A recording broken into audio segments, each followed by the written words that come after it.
स्वागत है आप सभी लोगों का व्यास एकेडमी के यूट्यूब चैनल पे। आज हम लोग सीडीपी यूपी टेट 2015 में आए हुए प्रश्नों को देखेंगे। सीडीपी के प्रश्न कैसे आए थे देखते हैं। पहला प्रश्न क्या रहा था। सांख्यिकी में वह रेखा चित्र जिसमें आवृत्तियों को स्तंभों द्वारा प्रदर्शित किया जाता है कहलाता है। तो देखिए, स्तंभ पहला है स्तंभ आकृति, दूसरा है आवृत्ति बहुभुज, संचयी आवृत्ति और चौथा है रेखा चित्र। तो देखो, इसमें जो सही उत्तर आपको लगेगा वो स्तंभ आकृति है। स्तंभ आकृति, जब आप सांख्यिकी में किसी भी रेखा चित्र के द्वारा, सांख्यिकी के द्वारा बहुत से डेटा को हम सांख्यिकी के माध्यम से प्रकट कर सकते हैं या दे सकते हैं। तो इसका उत्तर क्या होगा? स्तंभ आकृति। दूसरा प्रश्न है विकास की किस अवस्था में बुद्धि का अधिकतम विकास होता है? तो इसका सीधा सा उत्तर हो जाएगा किशोरावस्था। होता सभी में है लेकिन अधिकतम किसमें होता है? किशोरावस्था।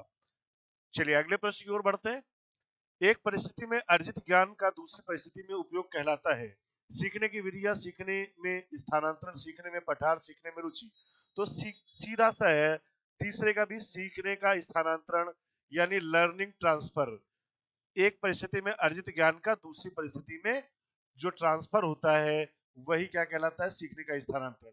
चौथा प्रश्न है अनुभव द्वारा व्यवहार में परिवर्तन कहलाता है। स्मृति, सीखना, प्रेरणा या चिंतन। तो चौथे का उत्तर बहुत आराम से कर सकते हैं। अनुभव द्वारा व्यवहार में परिवर्तन, तो अधिगम या सीखना, यानी बी सही है इसका। राइट आंसर बी है इसका। 5 नंबर प्रश्न की ओर बढ़ते हैं। ध्यान को केंद्रित करने की आंतरिक दशा इसमें पूछा गया है। अवधि, नवीनता, रुचि, आकृति। तो भाई आंतरिक दशा, जब बच्चा इंटरनल इंस्पायर्ड हो सीखने के लिए, तो वो है रुचि। तो 5 का उत्तर हो जाएगा रुचि। छठा है शिशु का अधिकांश व्यवहार आधारित होता है। तो कुछ देखना ही नहीं, इसमें मूल प्रवृत्तियों पर आधारित होता है।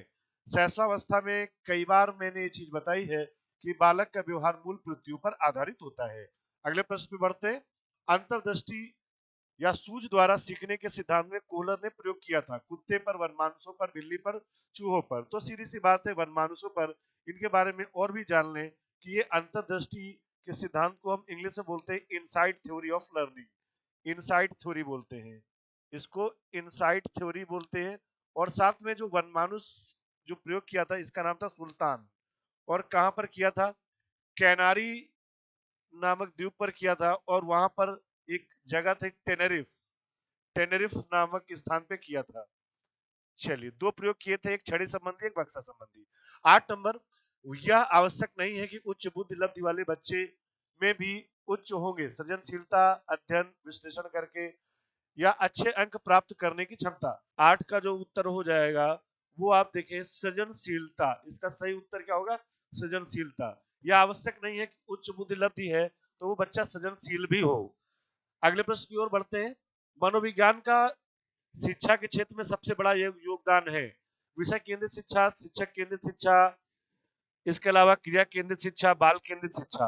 तो सही आंसर है इसका, अगर देखें तो बाल केंद्रित बेस्ट ऑप्शन है, बाल केंद्रित। 10 नंबर प्रश्न, निम्न में से किस विधि का उपयोग स्मृति के मापन के लिए नहीं किया जाता है? प्रत्याहन विधि, तार्किक विधि, पहचान विधि, पुनः सीखना विधि। तो 10 का उत्तर, इसमें तार्किक विधि नहीं है, बाकी सारी ये स्मृति के मापन से संबंधित है। ये भी स्मृति के मापन से संबंधित है। पहचान विधि भी शामिल है और पुनः सीखना विधि भी शामिल है। स्मृति के मापन, स्मृति मापन की ये विधियां हैं जिसमें से ए भी शामिल है और सी भी शामिल है और डी भी शामिल है। स्मृति मापन की विधियां हैं। 11 नंबर प्रश्न पे आते हैं। प्रासंगिक अंतर्बोध परीक्षण का विकास किसके द्वारा किया गया? तो यहाँ पर ध्यान रखिएगा, प्रासंगिक अंतर्बोध परीक्षण, इसको हम बोलते हैं टीएटी यानी thematic apperception test. Thematic apperception test इसको बोलते हैं। और ये दिया है मरे ने, या इसी में अगर दिया हो मार्गन और मरे, तो दोनों इससे संबंधित है। टीएटी में आप जान लें, टीएटी परीक्षण, इसको हम प्रासंगिक अंतर्बोध परीक्षण या थीमेटिक अपरसेप्शन टेस्ट बोलते हैं। थीमेटिक अपरसेप्शन टेस्ट में कुल कार्डों की संख्या होती है 30+1, मतलब 31 कार्ड होते हैं। 10 कार्ड स्त्री और पुरुष दोनों के चित्र बने होते हैं। 10 कार्ड में पुरुषों के चित्र और 10 कार्ड में महिलाओं के चित्र। और एक जो कार्ड होता है वो ब्लैंक होता है यानी खाली होता है। तो कुल कार्डों की संख्या 31 होती है, ये ध्यान रखिएगा। अगला है 12 नंबर प्रश्न, प्रक्षेणात्मक अधिगम संप्रत्यय किसके द्वारा दिया गया? टॉलमैन, बंड्यूरा, थार्नडाइक या कोहलर के द्वारा। तो ये अल्बर्ट बंड्यूरा का है सामाजिक अधिगम सिद्धांत।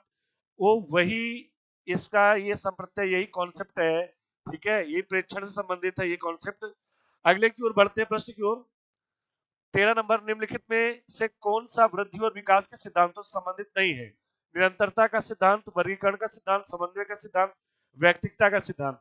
तो 13 का उत्तर देखें, वर्गीकरण का सिद्धांत ये विकास के सिद्धांतों में शामिल नहीं है, इस चीज को ध्यान रखिएगा, बाकी विकास के सिद्धांतों में शामिल है। 14 नंबर है, कक्षा शिक्षण में पाठ प्रस्तावना सोपान सीखने के लिए किस नियम पर आधारित है? तो इसका उत्तर सीधे से यहाँ पे तत्परता, यहाँ पर उत्तर क्या हो जाएगा? 14 का उत्तर हो जाएगा तत्परता का। यहाँ पर है, एक बार फिर से देख लें, कक्षा शिक्षण में पाठ प्रस्तावना, ये पाठ है, पाठ प्रस्तावना सोपान सीखने के किस नियम पर आधारित है? तो तत्परता के नियम पर। यहाँ पर प्रस्तावना बताने का मतलब यही है कि बच्चों को सीखने के लिए रेडी करना या तत्पर करना। 15 नंबर पे आते हैं, संप्रत्यय का निर्माण का प्रथम सोपान है सामान्यीकरण, विभेदीकरण, प्रत्यक्षीकरण या पृथक्करण। तो इसका उत्तर होगा संप्रत्यय निर्माण तभी हो पाएगा जब बच्चा किसी वस्तु को प्रत्यक्ष रूप से देखेगा। तो इसका उत्तर हो जाएगा सी, प्रत्यक्षीकरण। 16 नंबर प्रश्न देखते हैं, बाल मनोविज्ञान का क्षेत्र है केवल शैशवावस्था की विशेषताओं का अध्ययन, केवल गर्भावस्था की विशेषताओं का अध्ययन, केवल बाल्यावस्था की विशेषताओं का अध्ययन, गर्भावस्था से किशोरावस्था की विशेषताओं का अध्ययन। तो यहाँ पर 16 का जो सही उत्तर है वो है गर्भावस्था से किशोरावस्था की विशेषताओं का अध्ययन। इसका सही उत्तर क्या होगा? डी। 16 का सही उत्तर होगा डी। 17 में आते, अधिगम में प्रभाव का नियम दिया था, तो प्रभाव का नियम ये दिया है थार्डाइक ने दिया है। यहाँ पे आपको जानना पड़ेगा एक चीज, ध्यान रखिएगा, थार्डाइक ने सीखने के मुख्य नियम दिए हैं और मुख्य नियम 3 है। पहला है तत्परता का नियम, और दूसरा है अभ्यास का नियम, और तीसरा है प्रभाव का नियम। इन 3 नियमों को ध्यान रखिएगा, आपको ध्यान रहेगा, ये मुख्य नियम है, मुख्य नियम 3 दिए हैं, जबकि गौड़ या सेकेंडरी या द्वितीयक नियम 5 दिए हैं। चलिए अगले प्रश्न की ओर बढ़ते हैं, अवधान के आंतरिक अथवा व्यक्तिनिष्ठ निर्धारक है। तो 18 नंबर प्रश्न देखें, तो इसमें रुचि, लक्ष्य और अभिवृत्ति, इसका सही उत्तर हो जाएगा अवधान, रुचि, लक्ष्य और अभिवृत्ति, इसका सही उत्तर हो जाएगा। 19 नंबर, अंतर्मुखी, बहिर्मुखी तथा उभयमुखी व्यक्तित्व का वर्गीकरण ये किया है युंग ने।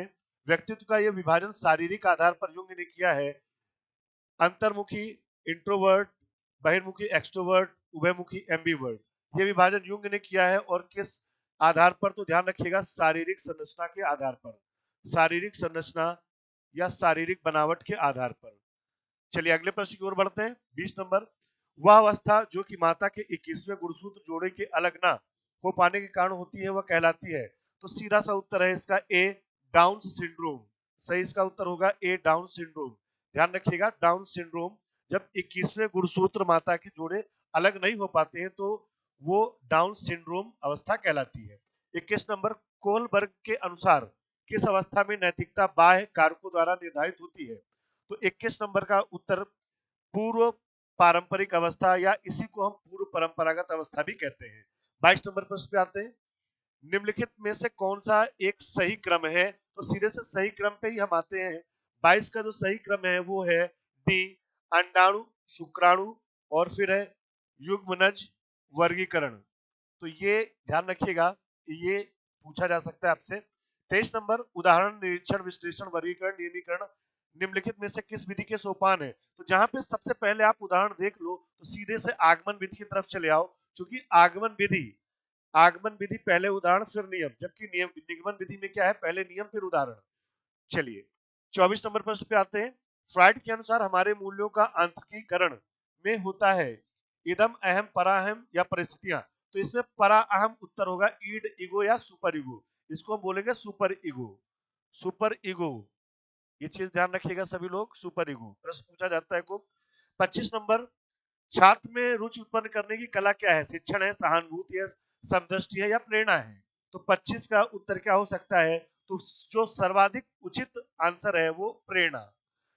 26 पे आते हैं, 26 नंबर प्रश्न को, व्यवहारवादी ने किस व्यवहारवादी ने कहा है कि मुझे नवजात शिशु दे दो, मैं उसे डॉक्टर, वकील, चोर या जो चाहूं बना सकता हूं? फ्रीमैन, न्यूमन, वाटसन या होल जिंगर, किसने ये कहा है? तो आपको बताना है। तो ये 26 का उत्तर क्या हो सकता है? तो ये कहा है वाटसन महोदय ने ये कहा है। तो इस 26 का सही उत्तर हो जाएगा वाटसन महोदय। 27 ध्यान आकर्षित होने में किसकी प्रमुख भूमिका होती है? उद्दीपन की तीव्रता, उद्दीपन की उपादेयता, उद्दीपन की विश्वसनीयता, उद्दीपन की सक्रियता। 27 का उत्तर बहुत आसानी से आप कर सकते हैं, उद्दीपन की तीव्रता। उद्दीपन मतलब आपके सामने कुछ ऐसी चीज रखी जाए, जैसे मान लीजिए आपके सामने खाने के लिए कोई वस्तु रख दी जाए, तो आप भूखे हो, आप कमरे के अंदर बंद हो, तो उस वस्तु को प्राप्त करने के लिए आप अनुक्रिया या क्रिया करोगे। यह सीधे से थार्नडाइक की एसआर बॉन्ड थ्योरी से संबंधित है। चलिए 28 नंबर प्रश्न देखते हैं। वह मापनी जिसमें अंतराल मापनी के समस्त गुण के साथ परम शून्य भी हो सकती है, वह क्या कहलाती है? नामित मापनी, क्रम सूचक मापनी, अंतराल मापनी या अनुपात मापनी।